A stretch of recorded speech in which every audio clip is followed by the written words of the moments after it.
for it. Okay, welcome everybody. This video is going to be about a table setup for 4 using mise en place and sanitation as a highlight. So first what I want you guys to do is take a look at my mise en place I have set up here. And what a mise en place is everything in its place before you actually perform the job task. So laid out here on the table in front of you, what I have is a sanitation method where I'm going to use and sanitize the tables and chairs. This is an approved item, called Sani Professional. I have all my utensils here, my dinner forks. You see it has longer tines. Salad fork, shorter tines and wider for grabbing leaves. I have my dinner knife. I have teaspoons. And I have other various spoons to show you the differences so you don't get confused. I have my centerpiece items. My sugar caddy with assortment of different sugars, filled salt and pepper shakers. I have a way to hold my hot water to polish my items. I have gloves just to practice good sanitation. I have your different glassware, including the basic setup of the all-purpose water glass. I have the napkins that I'm going to fold attractively on the table for each customer, and the linen tablecloth. In here I have a single-use cloth for polishing and hot water for polishing my different items.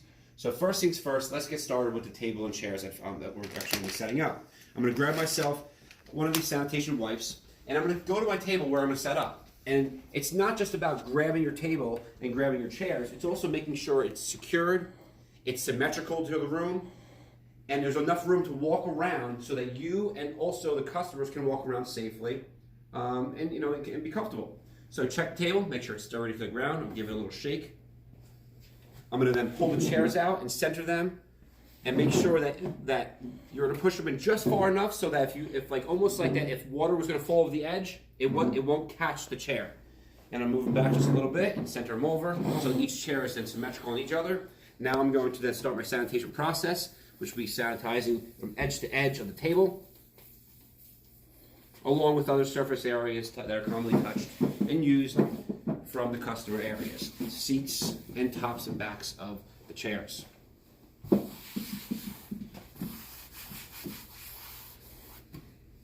Next, toss away a single-use sanitation method. Going over here to wash my hands. 20 seconds, hot water. Dry, use paper towels, single use, throw it away. Back over here, now we have clean hands. Now coming over to my mise en place items, I have clean hands. Now I can use gloves. Remember, gloves are not a replacement for hand washing. They're an addendum to it, not just doing it. So just because you have dirty hands and putting dirty hands in clean gloves doesn't make it sanitary. So now I have clean gloves, and now I'm going to start to handle different types of food surfaceware that the customer is going to use. So after the items I all introduced, all these items came from the dishwashing area. They're run to the dishwashing machine. Just because you have the dishwashing machine doesn't mean it's ready for the table. Part of the process of setting a table is the polishing process, which is very, very important. It can make or break your overall experience. Someone sitting down at your table getting a water stained up or spotted glassware will end the good service part. It will now be all disappointment. So I have some hot water from the coffee machine or hot boiling water that I'm going to carefully pour into another container over here.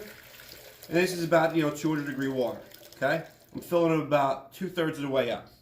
I'm place this off to the side. You can see the steam coming off there.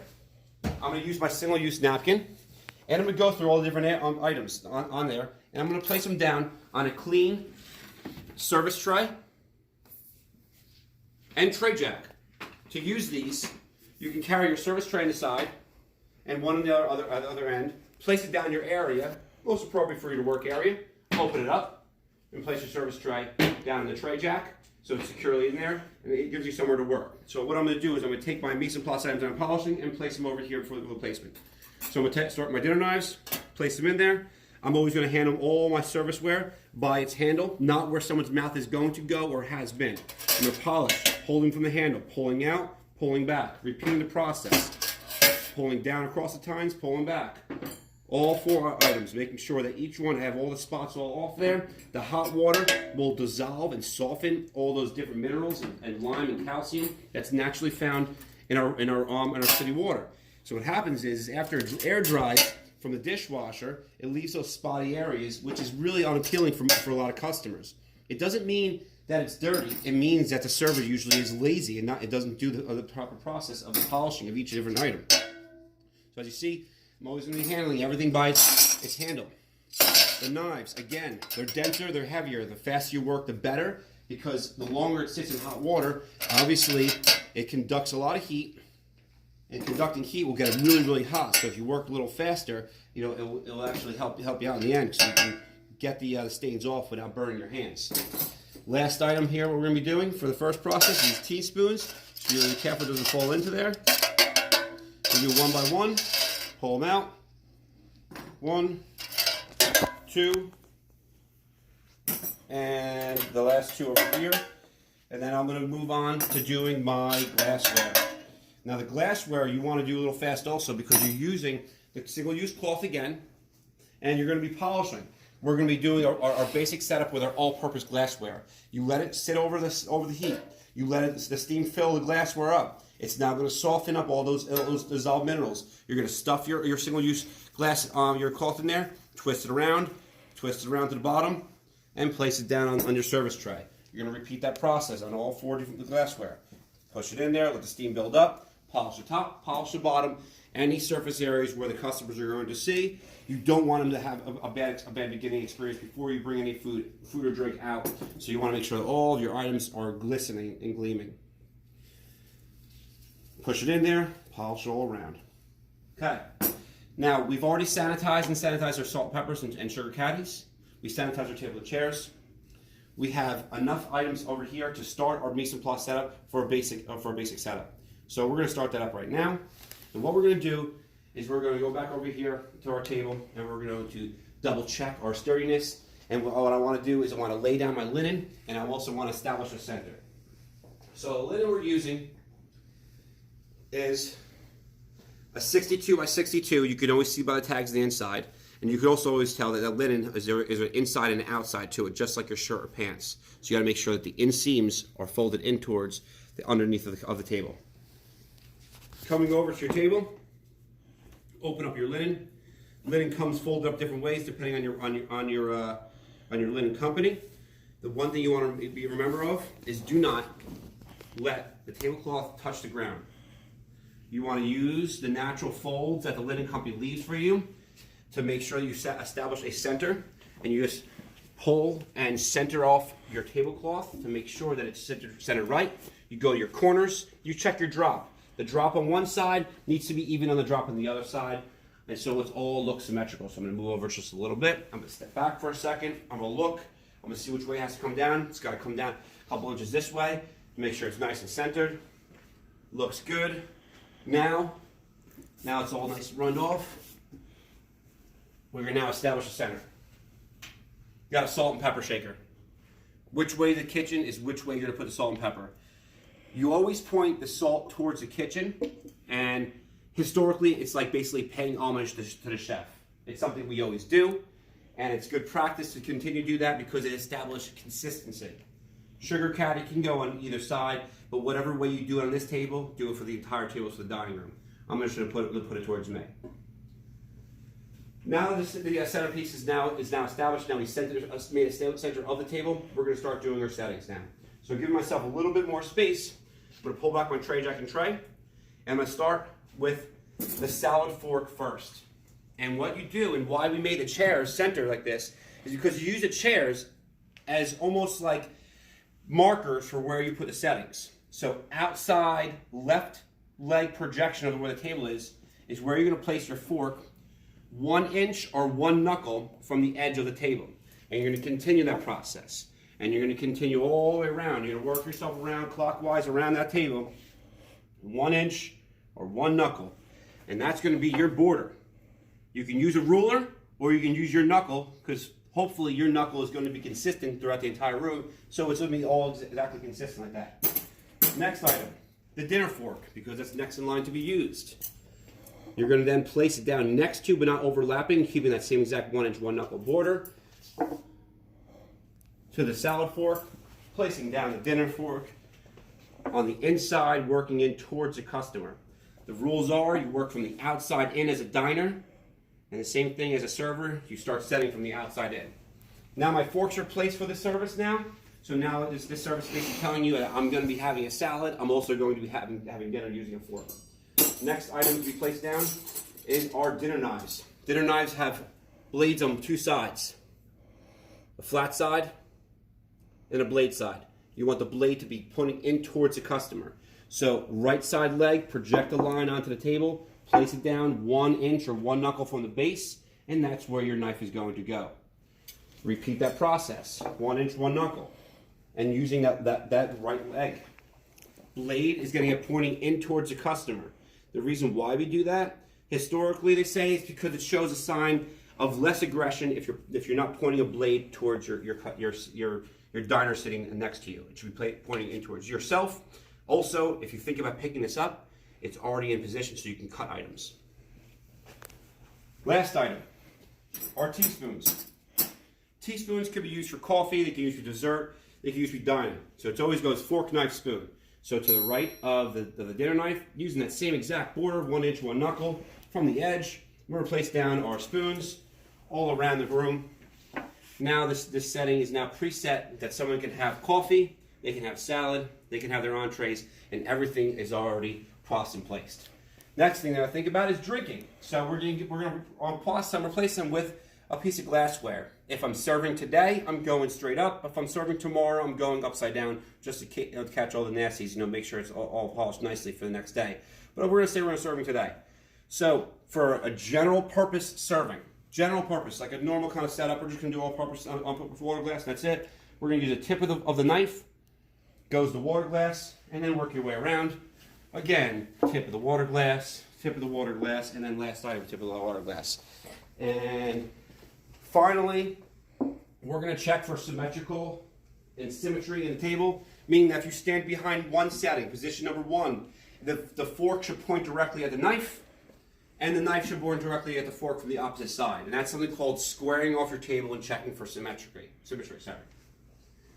Now, we're going to practice a really, really simple, easy napkin fold. Using our tray jacket tray as a nice flat surface area. We're still using our gloves because napkins are still food surface and contact areas. Someone's going to put it up against their face. So you have to think about this is just as important to protect as the piece of food going on that customer's plate. So I'm still using sanitation practices, keep my hands clean, away from my face. Using these gloves, we're going to do something called a tenfold. You place the napkins in a diamond pattern. You take the top outer point. You pull it towards yourself to make a triangle that points towards you. You take the outer points, pull down, set the fold, flip it, fold it away, and pick up to the center. Our tenfold. We're going to place this down in the center of the setting, still honoring that same exact border we started in the beginning. Again, we're going to repeat it, point down towards you, outside points down, flip it, fold it away, pick up from the center of the setting, towards you, outside points come down, flip it, fold it away, pick up from the center, and last, full speed, and flip it away and place it. Now this is a basic setup for 4. We're going to check for a little symmetry, and it looks good. We're ready for service right now. We have everything on the table for the customer can now come in and enjoy food at your restaurant. Now remember, culinary school is not just all about cooking. It's the entire process of running that restaurant. It's front of the house service, it's the cooking in the kitchen, it's the baking items that you're going to be doing as for desserts. It's the whole package when you're in culinary school. So don't think that this practice of setting up a table is any more important than your basic knife cuts, because it is. Because it absolutely is. Now let's start talking about a little bit more of an advancements. See over here, if we can just take a look back over here at our mise en place table, I'm just going to make a clear little space, and we're going to go through some different modifications that may happen for different types of services. So I grabbed you other spoons. The spoon we placed it down with is a teaspoon. All right. This smaller overlooking teaspoon or common tablespoon. It's a common thing you're going to set a table up. Now, what if someone ordered a soup? You can't eat soup with a spoon like this, because your customers are going to take 30 minutes just to eat one bowl of soup. So what do? You provide the customer with the right piece of equipment. What does that mean? Well, that means using a soup spoon. This is a soup spoon, one type. Because it's circular and not oval and larger bowl and cup, it's called a consommé spoon.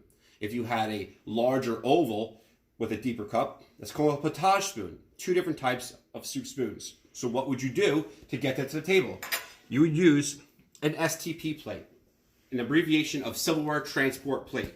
It's a napkin folded so that you can tuck your serviceware item in the item. You would then carry this plate to the customer on the proper side of the customer and place the silverware transport plate in your left hand, because you're going to use your right hand to then use open arm service by placing that soup spoon to the right of the guest, so the guest can now enjoy the soup when you bring it out. Poissing or placing means providing those service items before the item comes out. Good service is not providing serviceware after the soup came out, because now they're just staring at the soup waiting for it to eat. So you're anticipating it, and you're setting these STP plates, these silverware transfer plates, in anticipation for that person's going to actually eat that soup. Another type of spoon that I had out here.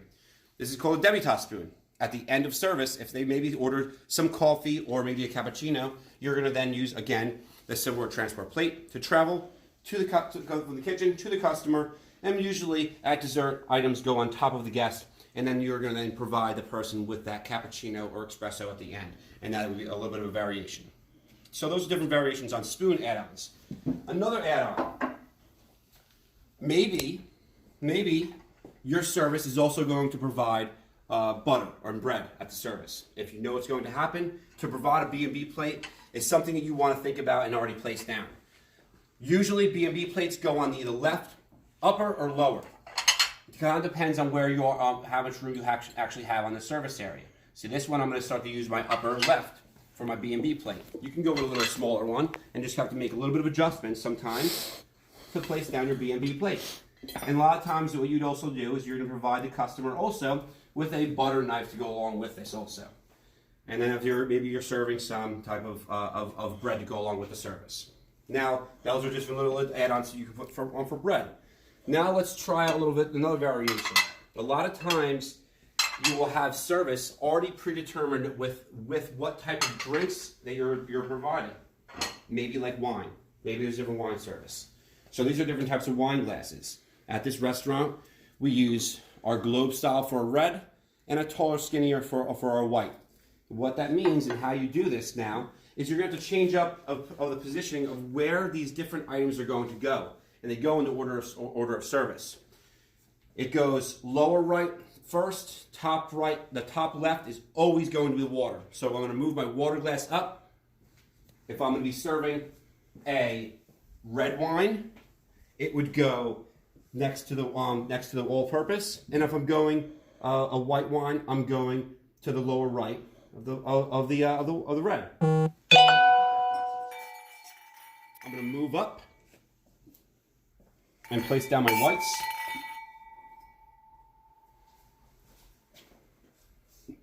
Remember, there might be some adjustments happening here also. And then place down my reds. Top right, lower right, come down a little lower.